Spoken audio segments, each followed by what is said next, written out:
I feel we are at a time where, as designers, we have to build working prototypes to expand the imaginary about what is possible.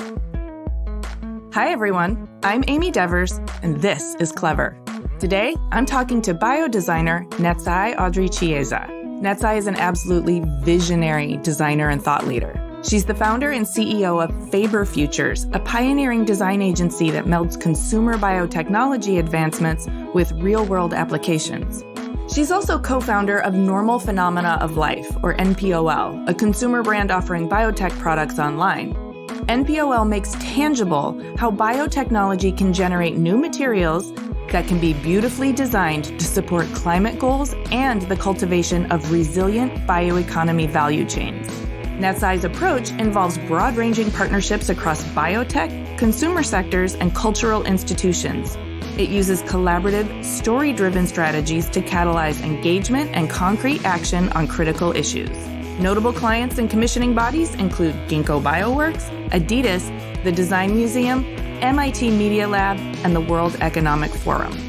As a member of the World Economic Forum's Global Futures Council on Synthetic Biology, Natsai advocates for the integration of design and culture in policy development for bioeconomies powered by biotechnology. Her insights and leadership are sought after on various stages, including as a speaker at South by Southwest, TED, and Design Indaba.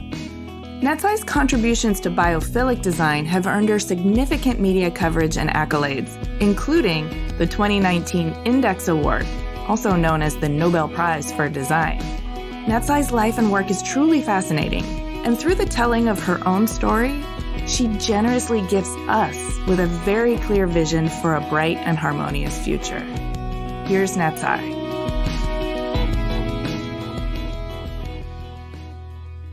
Hi, my name is Natsai Audrey Chieza, and I am based in Norway, in Oslo, but my company is London-based. I am the founder of Faber Futures, and we are a design agency that is bridging design for the real world with the design of biology. And this is really spurred on by an understanding that if we can design at the molecular scale DNA for living entities that do things that are not ordinarily found in nature to solve some of our biggest challenges, and then we have to connect that, right, to the real world and how these technologies will interface with society and the environment at a much larger scale. So we exist to really bridge the design of biology with the design of systems. And it is fascinating. I'm so excited to hear not only about your creative process, but how you got to where you are and how your sort of personal brand of, I don't know, it seems to me like you might be very right-brained and left-brained at the same time, and you're synergizing and synthesizing a lot of information into your process. But before I get ahead of myself, let's go back to your youth. You were born and raised in Zimbabwe, yes? That's correct, yes. I'd love to know what kinds of formative experiences shaped your young psyche and captured your imagination. It's such a fun question. I hardly ever get asked it, and I don't know that I have a wise retelling of the story. But I grew up in a pretty conservative context, surrounded by a lot of family, extended family, strong family ties. Within a very small radius. So I think everyone was at least, under 15 minutes away by car. And so we were definitely in each other's pockets. So I grew up with at least 3 or 4 different cousins, all of my age. And, my sister would have been the same and so forth. So we sort of went through school together, and it was a very tight-knit sort of scenario. And what kinds of things would you get into? All sorts. Can you imagine? We've got these amazing photographs across the entire family of birthday parties, and you can never tell whose birthday it is because they're like 20 kids, and they're like, at least 3 or 4 of them are exactly the same age, but the birthday cake says 1 or 3 or 4. But, we spent a lot of time together locally at school, and, we used to holiday a lot together. But then, something really fundamental shifted when I was 17. my family and I moved to the United Kingdom at precisely the same time that the economy tanked in Zimbabwe. And so, people were leaving because their job prospects were shifting because economic conditions are worsening. So my dad moved to Scotland. He's a doctor. And at the time he was training to become an anaesthetist. So he got a post in the Scottish borders, spent a couple of years there, moved down to London, where historically we'd always had family because of the colonial ties with the United Kingdom. So his sister was there. My mom's sister was there. We already had an established kind of network. So, it was quite easy for him to slot right in.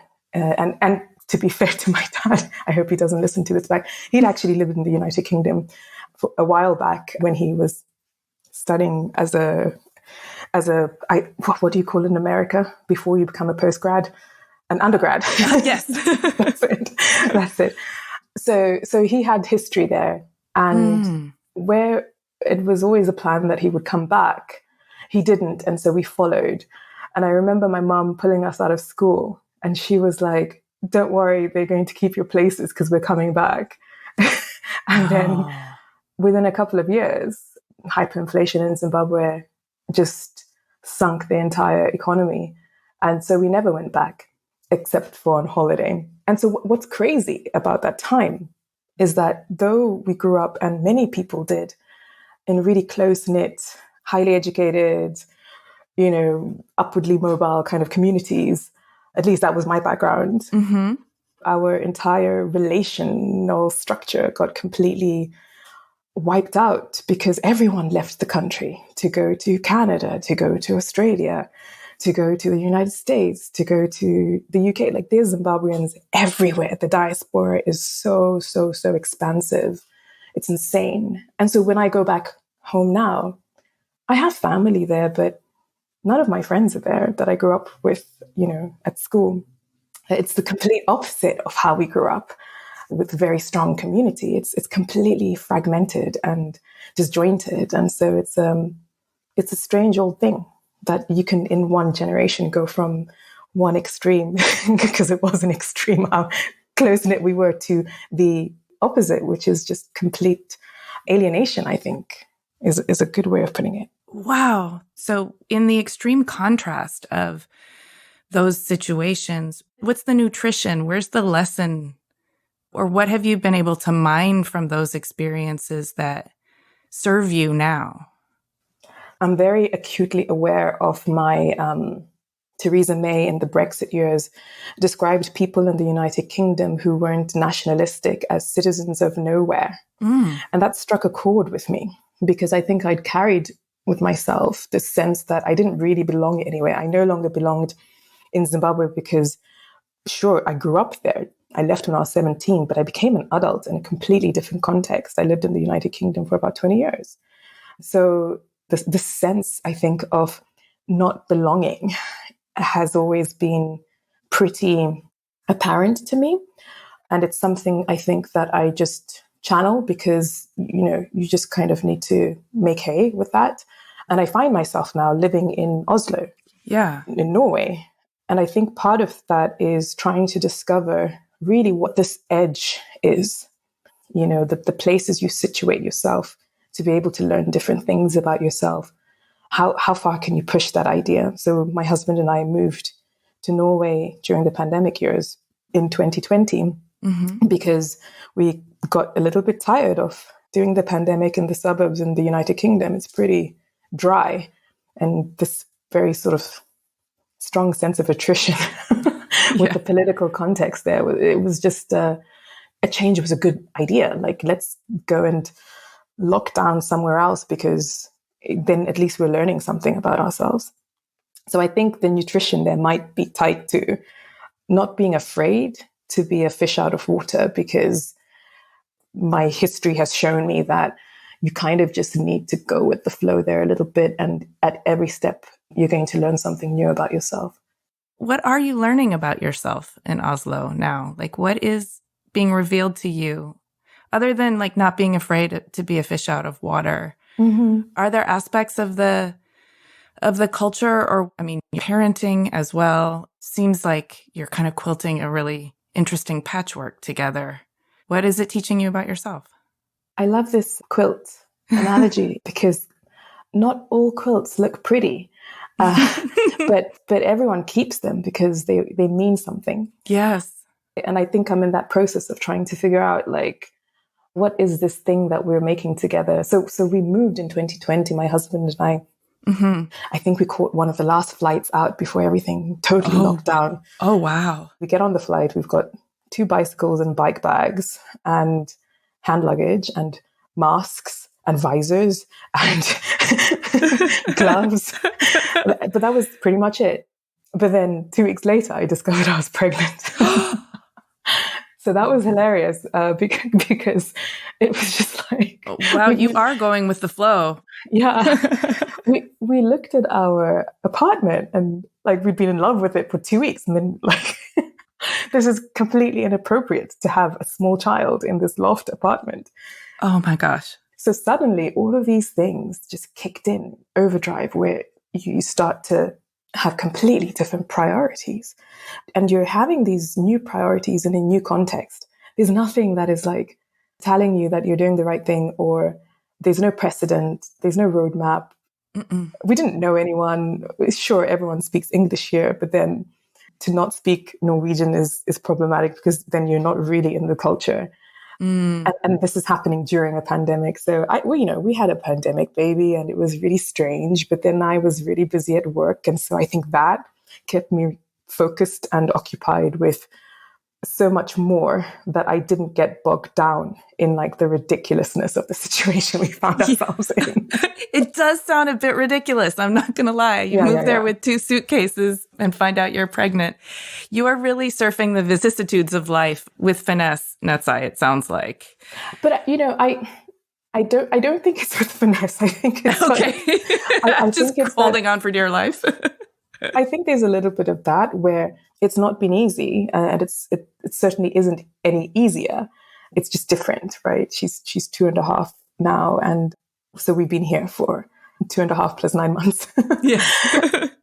I think what it is teaching us to be here is that things can be really open-ended, and you have to have some constants that keep you grounded. And it really matters to us that we have such close proximity to nature. Mm-hmm. Because in a way, if in doubt, just go to the forest for a hike. And I can't emphasize how much of a tonic that is. Because of course, with the work that we do, I'm constantly traveling and I'm constantly wired. So it's a strange, beautiful, messy experiment. And so far, we're still holding on. I love that you just described it as a strange, messy, beautiful experiment, because that maybe sounds like the theme song of your life, like in terms of your work and your creative process as well. Does that describe it, do you think? Yeah. So, I mean, I do want to back up to the 17-year-old you who got abruptly shifted away from your close-knit existence. And I'm wondering if at the time, where were you leaning in terms of your creativity and your burgeoning adulthood? What was kind of coming to the surface there? And did the shift to a new home country, what did that do in terms of your life plan? I wish I had a fantastical story, but it was pretty boring. Like I said earlier, like we were a pretty conservative family. My parents are both professionals. I mean, we were post-war babies. Mm-hmm. We were the so-called born frees. Yes. And so they lived at a time where Black emancipation was so tied and configured to having an education and being able to transcend apartheid effectively, either through your education, moving abroad, probably to the United Kingdom, or being able to work through the racial hierarchy in some shape or form in Zimbabwe. But for that, again, education was key. So my mum was working for Lever Brothers, which is a Unilever company. She still works there. She's, that traditional kind of job for life. And my dad, for him as a professional, he was a doctor and he was going to work through the ranks, so to speak, Mm-hmm. that way. And if you're a doctor, you're pretty much employable in so many different contexts. And that was actually his way into other geographical contexts. And so that emphasis on education and professionalization, or being a professional of some capacity, my dad always used to say, no one can take that away from you, right? And it's true.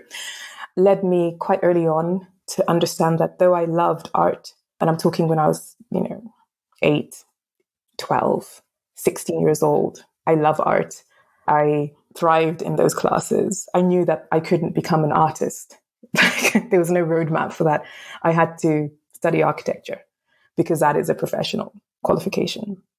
So I knew probably from the age of 11 that that's probably what I was going to do.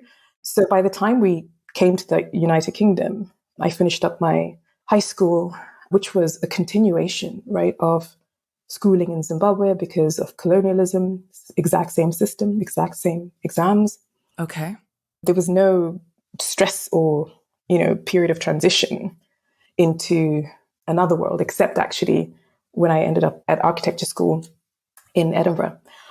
That's when that sort of culture shock and like destabilizing event happens, is when you actually end up going to university. And I think that's true for anyone, regardless of where you're coming from. It's a new time, right? Yeah, it's a new time. It's a taste of a kind of independence. It's frequently a sort of forced individuation and detachment from a lot of your security systems. But it's also, I think, if you care to discuss, it's worth noting that you are also a minority in this situation in an architecture field that's primarily still spewing Western canon at you. And oh yeah, I mean, it was the most alienating education I've ever had. yeah. And I think I sort of clocked out towards the end of my first year. I knew that this environment wasn't set up to enable me to be my absolute best. I was just paying fees and my job was to not fail, right? It's totally transactional from that perspective. Whereas I think that for so many people, and I saw that with some of my peers, they were being prepared to succeed. It's a completely different dynamic.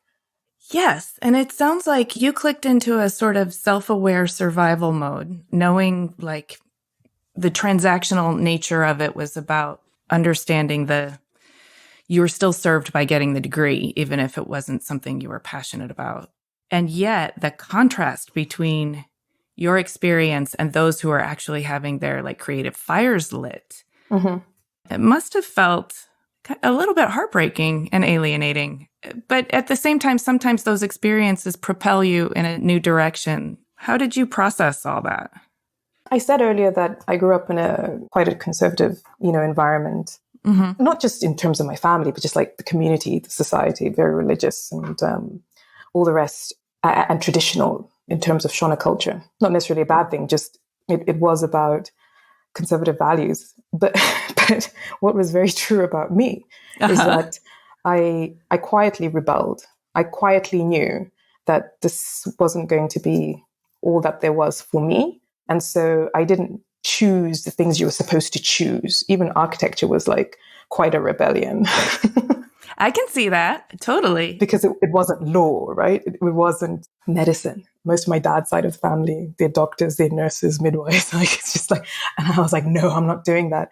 So there was a quiet rebellion in me, I think, from quite an early age. I listened to all the wrong music. I liked art. And strangely, in Zimbabwean culture, if you like art, it's a very masculine expression of self. And I was like, wow, that's stupid. So by the time I'm a first year student trying to find my way around the Western canon of classical architecture, that no one's really clear about who originated any of this anyway. Right. Not having the language or the context even to name it for what it was, which was just like one particular vision of what constitutes good design. And then some. I guess I kind of said, well, if this place isn't going to uplift me, then I'm going to seek out other territories for that. And I sort of remember my thesis being about fashion and architecture and deconstructivism. Oh, yeah, that is rebellion. Oh my God, it was like the ultimate rebellion. And the thing is, I was like genuinely interested in fashion. I think I saw it as a community. For context, I would be, as most architecture students sadly probably are, still working through to the late hours of the morning, trying to get work done. Mm-hmm. And in the morning, you wake up and I would grab a coffee and I would go to this corner shop. The one right next to my studio had some of the best fashion publications and a lot of them. And rather than reaching out for the, traditional architecture magazines, I would stock up on all the fashion ones, take them to my desk and just dream and learn about the ways in which you could express yourself as an individual through your work. Whereas everything about my education was how to be like Corbusier. And it's like, oh my God. Or if you were me, kind of going, I guess I want to be like Zaha Hadid. Right. It's like, wow, slim pickings, eh? Yeah. At the time. I'm glad to say that it's not quite as bad as it used to be now. There's still more work to be done there. But, it was quite a rebellion for me to just zone out that early and start to explore that and find new ways of incorporating it into my work. And so by the time I wrote my thesis, I knew it was valid because I'd been doing the work. But of course, my thesis supervisor thought I was nuts and didn't understand that there was even a parallel to be made between fashion and architecture and deconstructivism. I was just like, oh my God, the bias here it knows no bounds. Wow. So anyway, I just about managed to pass and then left. It sounds to me like you're a systems thinker, though, too, because you're understanding that you have to work within this system, and yet you need to also venture outside of it. So instead of just like smashing the system, which in some ways doesn't serve you because you don't get the degree, you figure out how to cross-pollinate and then like reverse engineer back into like checking the boxes that qualify for the system. Mm-hmm. And I see so much of that in what you're doing now. It's like so much of it is imagining those networks and spaces that don't exist yet and being an architect of those. Exactly. And it took me a really long time to own up to the fact that I studied architecture.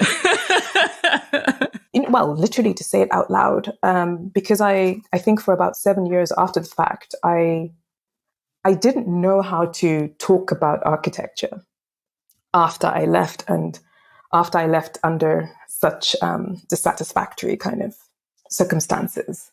Well, you hadn't composted it yet.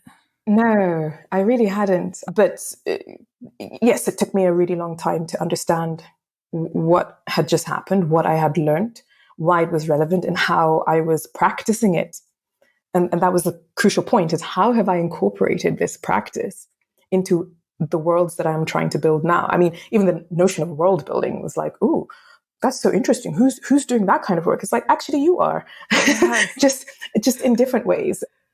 And so maybe, 7 years after the fact, I started to sort of reflect on that, and in many ways, and in how I envisage what we're doing. We are architecting new paradigms for collaboration, for systems. Yes. And that practice isn't just about finding a client who pays you money to do a project. It's, oh, no one knows this work should exist. How do we start the work now to get to a point in 5 years' time where folks will understand that this work needs to exist? And in the meantime, what kind of networks have we been creating to be able to innovate fast at that when the time comes? And just really focusing on the ugly work, the work that is so unseen, that needs to exist to create the conditions for other work to exist. The new funding models, even for some of the projects that we pursue, that are outside of the usual sort of, here's a pitch. Right. And thinking about how you create new forms of interactions and build networks in a different way to actually cultivate the ground for future happenings. And that we're very comfortable that those future happenings might not be us doing it, but that we have paved a way through for somebody else to be able to, and with the resources and intellect or network or whatever else they have, to actually capitalize on a critical mass of understanding around the reason why something like that should exist. I'm seeing such a parallel in my mind between the cultivating you're doing of creating the conditions so that this work can exist, and that you also have to create the conditions in your work for you to synergize with biology in order to yield the results that you're designing for. I know you studied material futures with a focus on synthetic biology. And can you set us up for the founding of Faber Futures and why it is that you're so dedicated to biodesign and what you're doing with it? Sure. So when I finished architecture school, yes, 2 weeks later, I applied for a course at Central St. Martin's called Textile Futures at the time. I get in, which is a win. And just after that summer, I start the course, and it's an amazing program that, this is circa 2009, a program that focuses on technology, culture, and textiles. And so I have no textile background, but materials, I get it because I've been dreaming materials through some of the conceptual work on my architecture program. And actually that's where maybe I did thrive, was this interest in materiality. And what I learned on this course is that there are so many incredible implications for the types of technologies that are going to dominate the future. And so there's a big focus on digital at the time, and then a narrow niche kind of area around synthetic biology. And I chose the narrow niche area. because you're a quiet rebel. Yes. And unlike my studies in architecture, I was surrounded by incredible women who were our course directors, our tutors, our lecturers. All women. It was really problematic. Eventually, they changed the name of the course to Material Futures, hoping it would attract more dudes, and it didn't.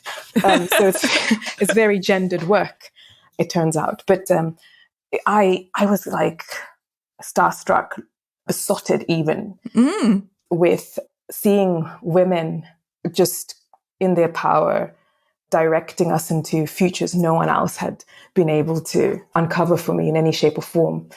Oh, that is intoxicating, isn't it? When you... It was powerful. Yeah. It was a really powerful experience for me. I mean, all of my colleagues, of course, on the course were women. So it was a very strange situation to come out from a very male-dominated situation to this. But I think it was exactly what I needed at the time. And so we all, I think, carefully watched what other interests our tutors had around us. And our course director at the time, Carol Calais, she was developing her research into biological systems for textiles. And she was a maverick in her own right. At Central St. Martin's, she brought digital to textiles and fashion by building a shed in a room, because no one else would give her the space to create the infrastructure for students to interact and experiment with digital technologies. So she literally bought, I think, a shed from B&Q and built it in the studio and filled it with a lot of stuff and wires and things. And that was the wellspring, right, for all of this incredible creative work coming out of her program. And then she was segueing, and she constantly is doing this still to this day, into synthetic biology, biotechnology, and articulating through her own practice what that possibility space. And I was like, yes, I want to work with her. And I did eventually. When I graduated, I became her research assistant while pursuing my own interests in the field. And so when I was working on my thesis, I reached out to a bunch of synthetic biologists in London, and one responded, Professor John Ward, and he was based at University College London at the Department of Biochemical Engineering. And he was like, yeah, sure, you can come and see what we do with synthetic biology. And I was like thrilled. But then he was like, here's a Petri dish, lick it and see what happens. And come back in a few days. And so that was like his gentle segue for me into like, welcome to the world of microbiology.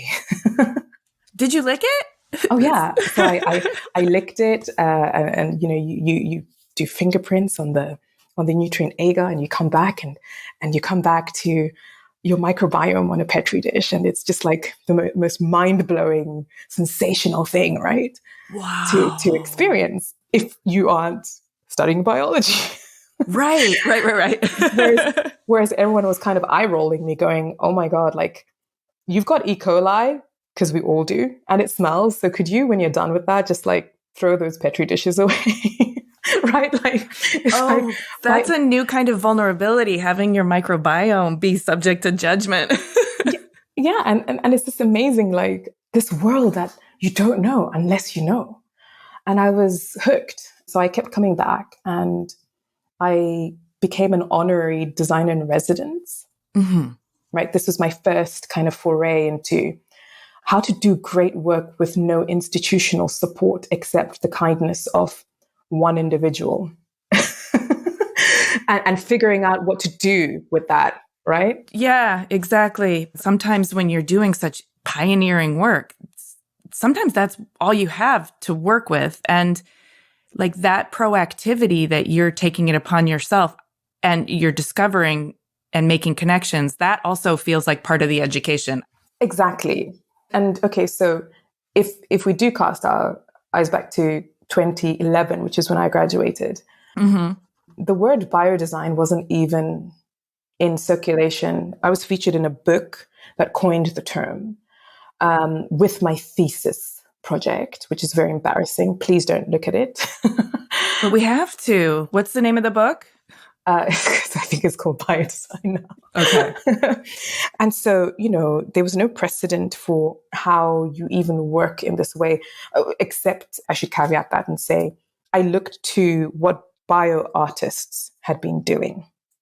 And they had been going and forging these relationships with scientists.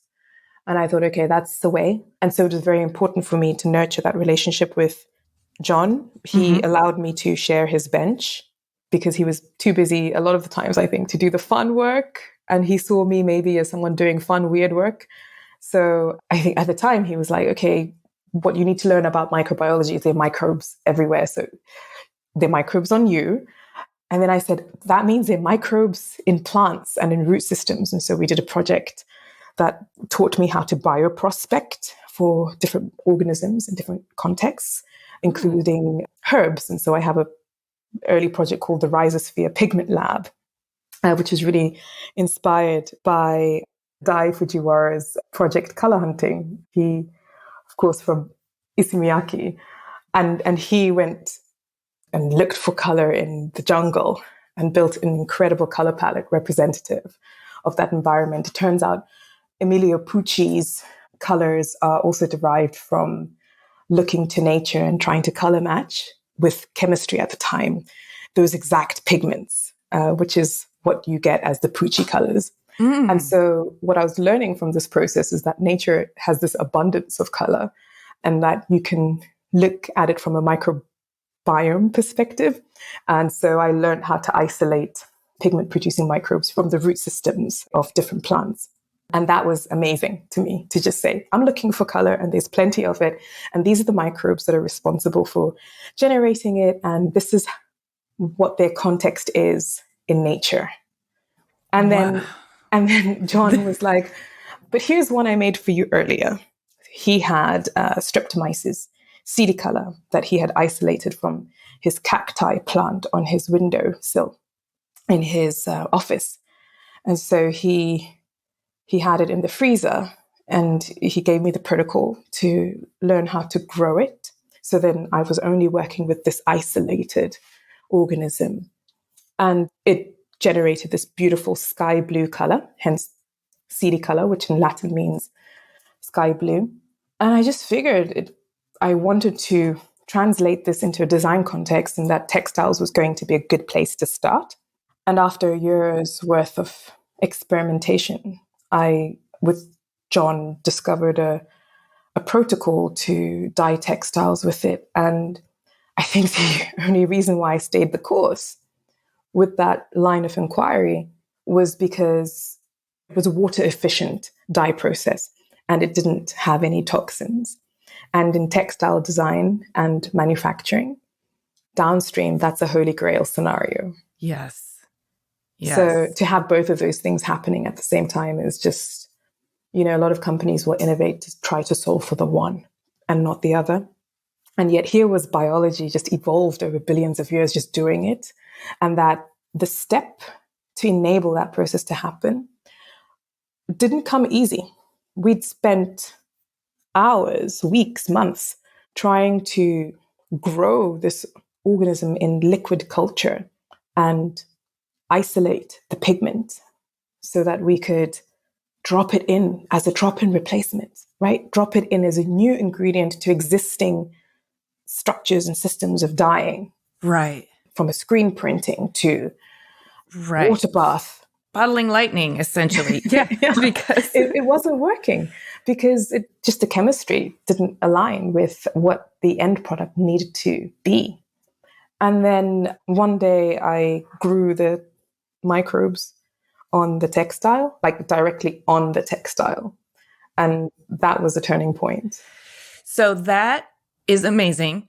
And I'm super excited about the moment where you decided to just try growing the bacteria directly on the textile. And I'm also cognizant of the fact that if you can't develop something that matches what we already have in terms of plugging and playing into our existing systems, you now have this incredible discovery, invention, design on your hands, but it has no way to scale or propagate out in the world unless you design that system for it. Exactly. But still, how exciting was it? When you decided to grow directly on the textiles, that's a real moment of innovation. And it worked. Tell me about it. It works beautifully. And it's so poetic because it's not just about the end goal. And I think this is really when I understood the power of this work. I didn't want to be the CEO of a dye company.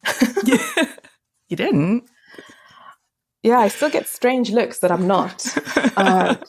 Because I think people still only understand the value of this work being able to scale the technology so that you can replace previous technologies and become an instant billionaire, because that's how big the market is, right, for these products.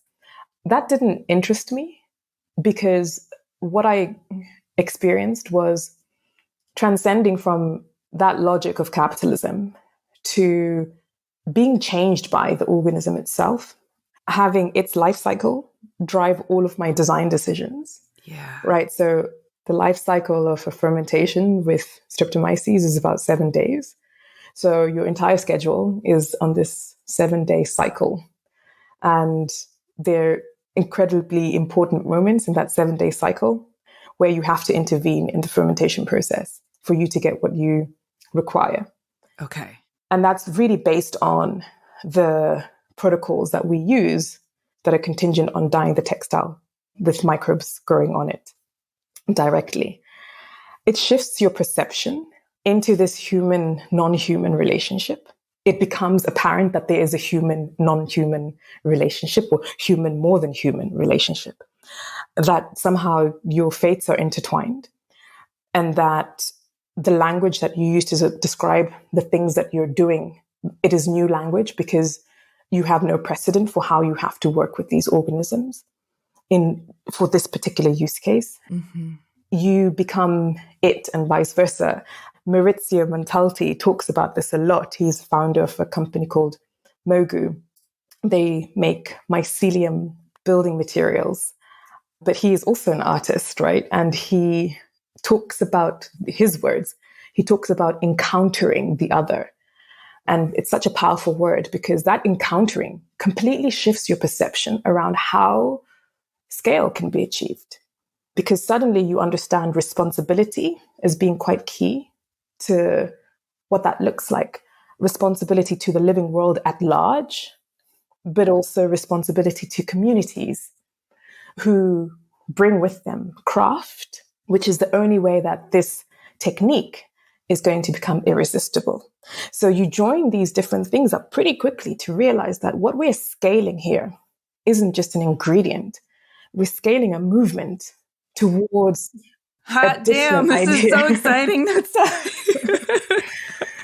And that the work and its value cannot be simmered down, my goodness me, to just a fucking ingredient. Right. It is so frustrating. And so to your earlier question, why Faber Futures? It's because I realized that we need to build a cultural infrastructure for these technologies. So much of the focus and effort and investment and sweat is right now oriented towards the technology. And I have faith that a lot of these technologies are going to do pretty incredible and powerful things. But we have wonderful precedents to learn from about the power of responsibility to be, now I steal Drew Endy's words, to be good parents to this technology. I'm so glad you said that, because as you were talking about like responsibility to communities, to the natural world, and responsibility to this organism and the organism system, it felt like parenting to me. It felt like these children are born and they're so helpless and rely on you so much, but they also have a lot that they bring that you're not sure where it came from. And you just have to let it, nurture it into existence. And you can't control them. Yeah. You cannot control nature. You cannot control the market. You cannot, there's so much that is out of our control right now. You cannot control AI. Sorry to break it to you guys. You can't control AI and synthetic biology and the Venn diagram that is currently at play. Shit. Right? So the cultural infrastructure for technology has never been such an important kind of impact space to be working in. And that's why I founded the company, because I knew that design could help us bridge some of these disconnected areas of innovation. And that if we could invest just as much as we do in the infrastructure for biotechnology, the talent, for the sorts of engineers who end up working at these companies, if we could match that on the design side, if we could match that in the arts, then hopefully we have a public sphere that is cognizant, aware, educated about what this all means, so that they become responsible citizens of these technologies, so that they can demand from their legislators ways of incorporating climate tech, for example, a new infrastructure that accounts for community, that accounts for legacies that have previously excluded people. Right? Because when we talk about a just transition, we're not just talking about here's some cool technology and now a few people are going to become extremely wealthy creating it. We're talking about... I love how you flip into bro voice when you say that. Well, I challenge anyone to show me otherwise. Right. No, I'm with and I come back, it's such an astute observation, because I come back to this notion of like the gendered work that is at play. Mm-hmm. Because in the same way that, my time at CSM on Textile Futures was incredibly gendered, I also think that there's a reason why I seem to only be able to attract women to work for me, but that there are very few men who are agitating in this way, in this field. And they're not necessarily pioneering the ideas when they do. And I find that very troubling indeed. I am just struck that we are living in a very tense time where, as a woman, as a mother to a daughter, I really sort of wonder about our dominant culture and our political context right now that seems to not value the notion of taking care of. Yeah, I know. And we have to take care of the planet. We have to take care of each other. We have to take care of ourselves. Yes. We don't even know how to do that anymore. It No, seems we that's how don't. pervasive this culture is. And so how do we parent these technologies? I think is and not just synthetic biology, but AI too, right? And Yeah. all quantum. I think about that a lot. And I think about what we're up against in trying to do so, because it's not easy to find allies to that effect. I keep thinking back to this parallel to nature and how would nature do it? Nature would probably evolve over several generations, right? So it feels to me like if we're going to swing the pendulum a little bit away from extractive to more generative, it's probably going to happen over generations.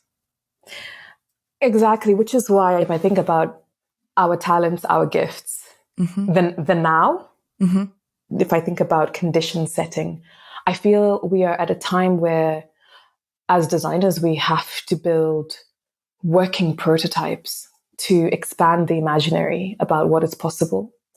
And that this is the time to build those pilots and say, this is what we mean when we say equitable biotechnology. Yes. Because right now, that's just a thesis in someone's academic paper. But there are no incentives for the market to work towards that now, to build that out fast now. So the role for the designer, I think, and certainly for us at Faber Futures, is to say, what is equitable biotechnology? What does that look like? What does that mean? And try to find context where we can actually start to prototype these ideas with real communities. And then I come back to my architectural practice. I'm like, aha, that's what I'm doing. Because so much of architecture, right, is about those case study house type interventions that show a future rather than speculate on its feasibility. So, one of the projects that we are engrossed in right now in the studio is normal phenomena of life. I think it's our case study house in the sense that that makes so much sense now. Yes. Yeah.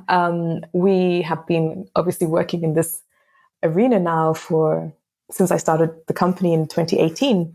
And we really understand what's happening on the material innovation side of biotech, right? Where companies are using all sorts of forms of biotechnology to create new materials or next gen materials that are more sustainable, that enable us to divest from fossil fuels. In some cases, they rely on organisms that actually eat methane to create new materials, like really fantastic, incredible innovations.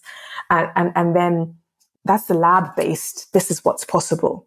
Right. When it's met out into the real world, it has to actually interact with complicated things like supply chains and infrastructure and political dimensions around where people are prioritizing investment. And so the notion of where this innovation happens becomes really tangible really quickly when you start to think of how do you get it out there in the wild. And so we had been working with Ginkgo Bioworks, which is a biotechnology company based in Boston that is building infrastructure and technology to make biology easier to engineer. Effectively, they are a platform, and the idea is you have lots of different companies that go to them to figure out how to find the right strain of an organism for a very specific use case, for example. And they are across health, they are in consumer products, you name it. Everything happens here, potentially, right? That's the thesis. And then I'm like, okay, great. It looks like everything happens here. Does design happen here? So we've been working with them now since I founded the company on various different projects that led us to this moment where there was enough trust for us to build out a brand called Normal Phenomena of Life that exists effectively to bring products to market that are made with these new innovations in a way that has completely different incentives, right, to how an existing brand might try to bring these new materials into their supply chain. And so with NPOL, we are trying to model across the value chain how you create sustainable products that are meaningful, which is so, it sounds so innocuous, but actually meaning is subjective, and meaning can mean community-based or... It does not sound innocuous to me. This is the quiet rebels fiercely moving through the world by designing, demonstrating, and presenting an alternative model that works.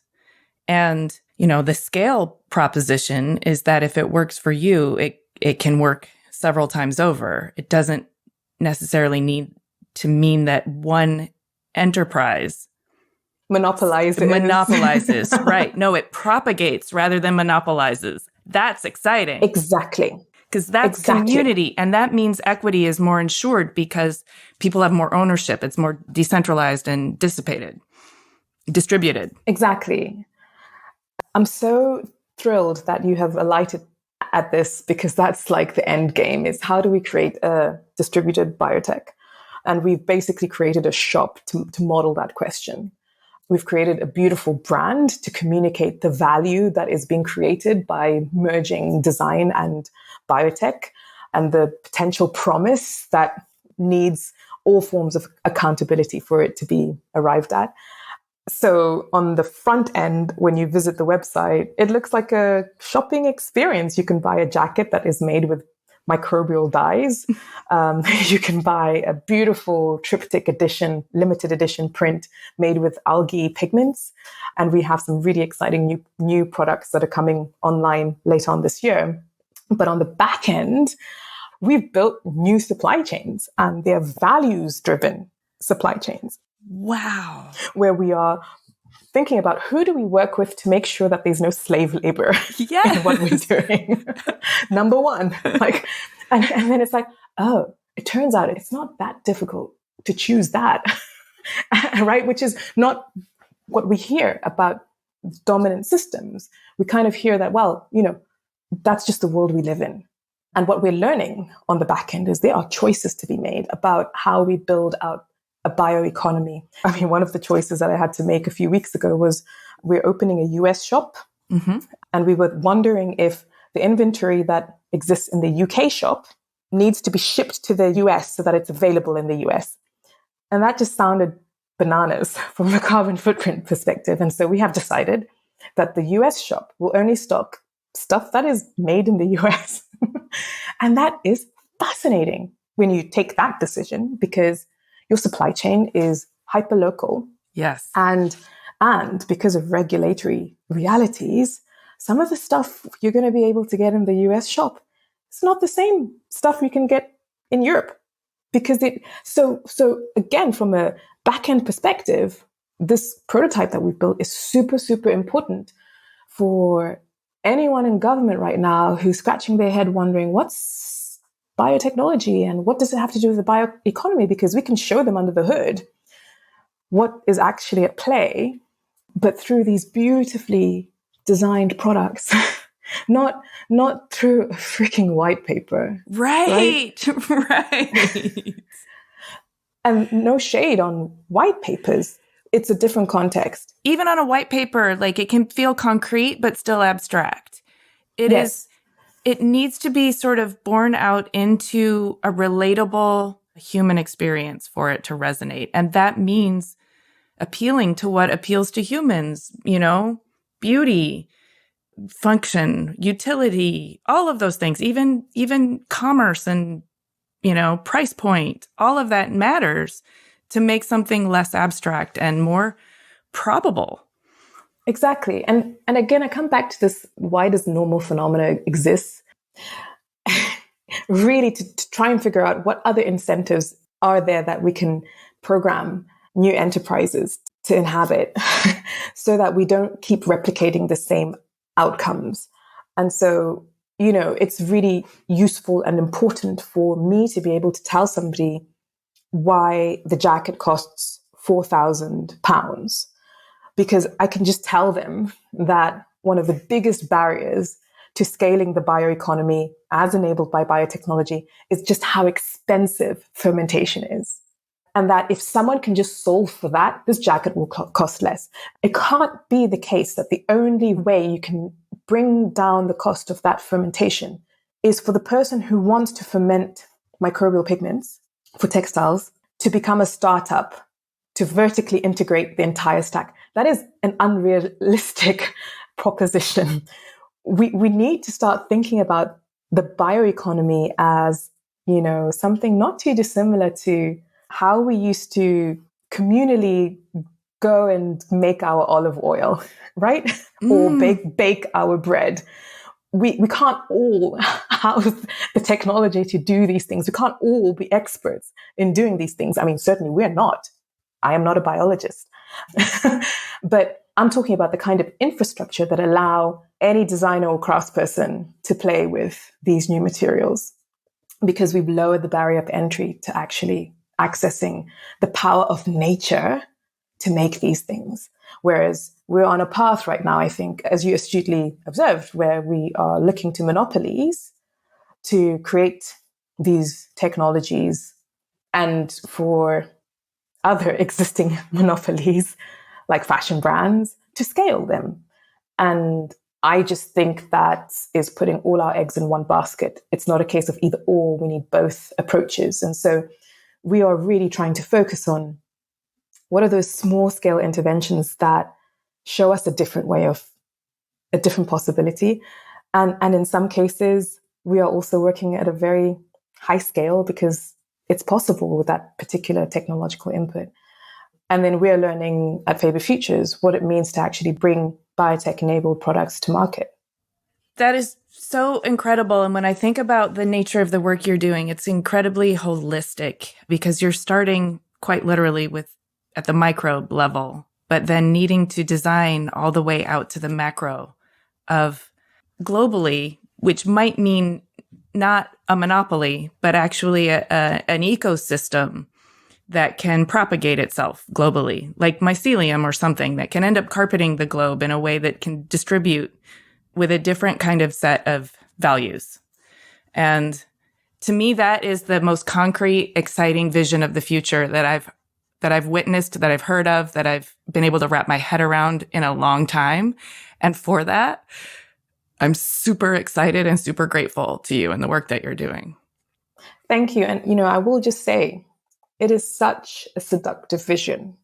The idea that we can use nature and its tools and its abundance to help us navigate this transition that is underway, and that we can do it in a way that is holistic, that accounts for community, that accounts for all the things we haven't been able to get right. Mm-hmm. But this is not the status quo.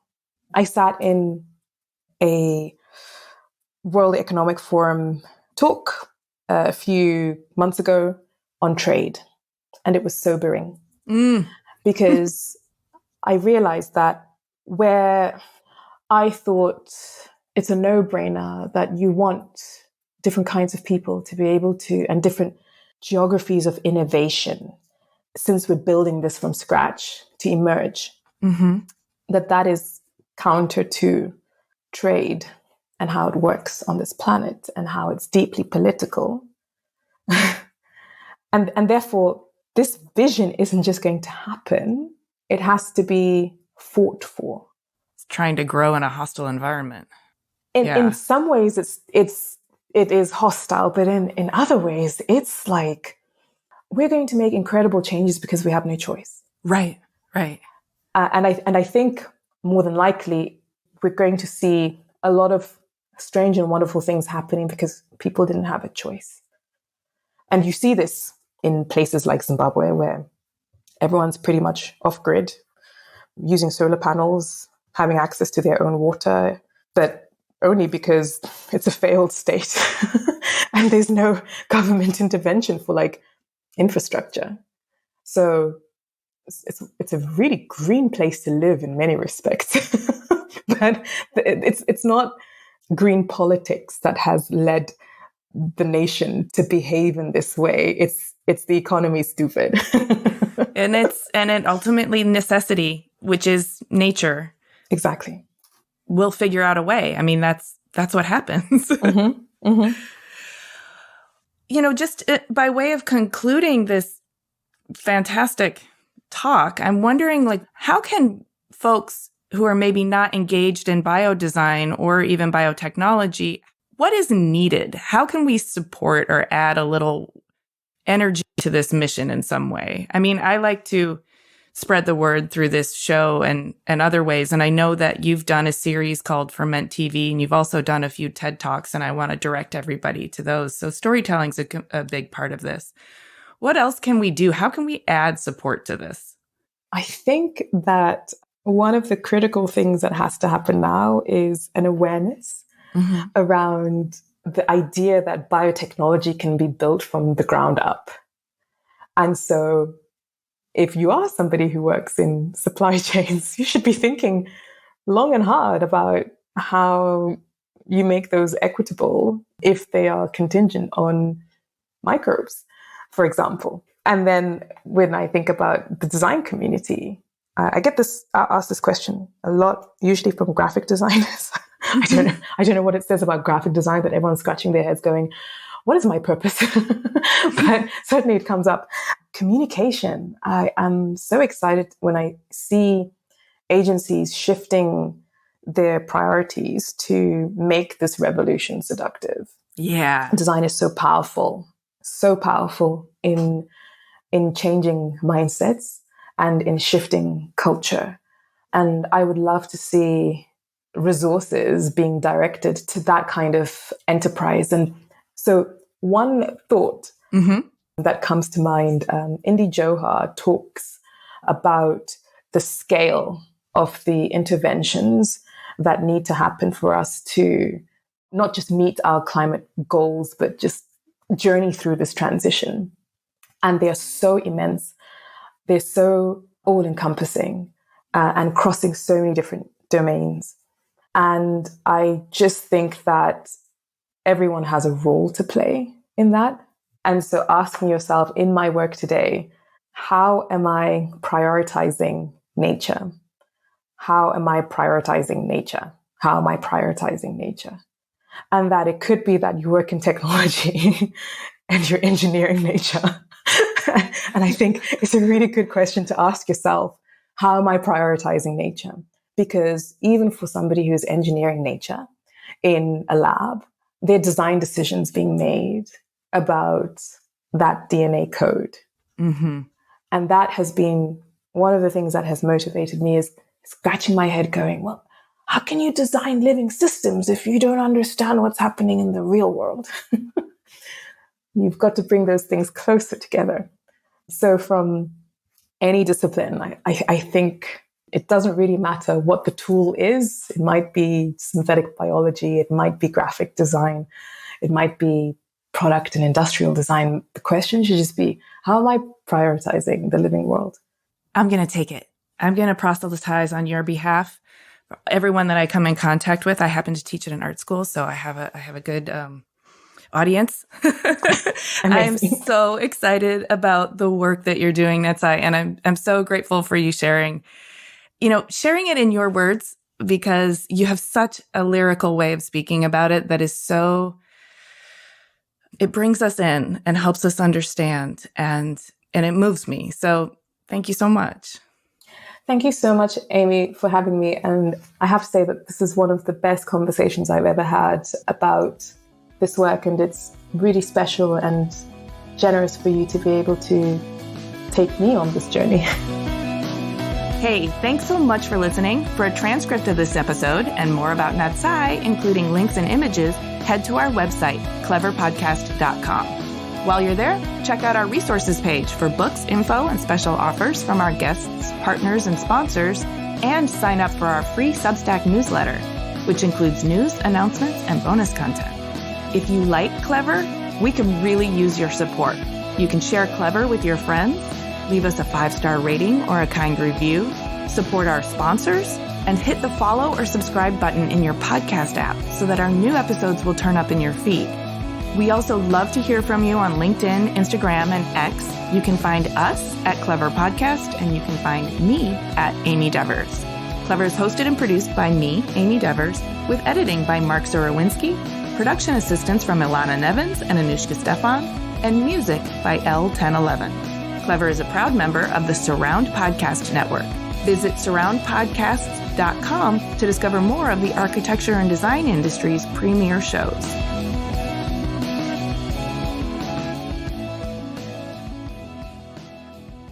And you come back to your microbiome on a Petri dish.